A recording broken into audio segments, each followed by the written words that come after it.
Hello नमस्ते प्रणाम। आइए कुछ सुनते हैं माता रानी के भजन। आज थोड़ा गाता हूँ और कमेंट बताइए कैसा लगा।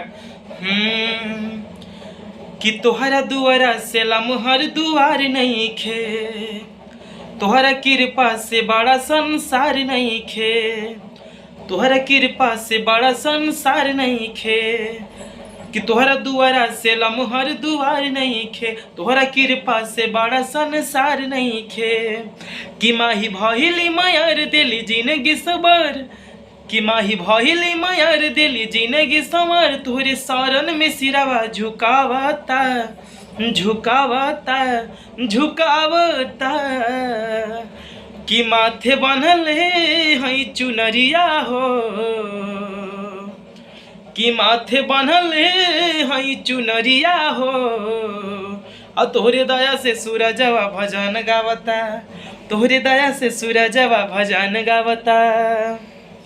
कि तोहर उपकार माई जिंदगी के साथ बा, हमारे मथवा के ऊपर बस तोहर हाथ बा।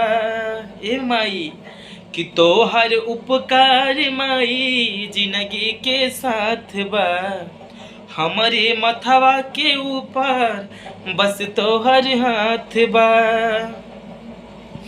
तोहरे दिहल बटे सांस माई बारू दिल के पास, बेटा तोह से आशीषिया पावता, हरे पावता पावता। कि माथे बनल है चुनरिया हो, तोहरी दया से पवनमा भजन गावता, तोहरी दया से सूरजवा भजन गावता। तोहरे दुआरा से लम्हर दुआर नहीं खे, तोहरे कृपा से बड़ा संसार नहीं खे।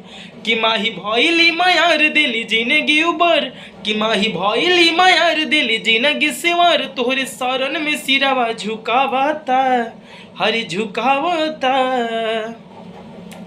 कि माथे बनल है चुनरिया हो, और तोहरे दया से सूरजवा भजन गावता, तोहरे दया से सूरजवा भजन गावता। हेलो, और कैसा लगा आप सभी को मेरा माता रानी का भजन। और नवरात्रि चल रहा है तो अच्छा लगे हो तो वीडियो को लाइक करें और चैनल को सब्सक्राइब करें, और फेसबुक से अगर देख रहे हो तो फेसबुक पेज को फॉलो करें, वीडियो को शेयर करें। जय माता दी, जय हो।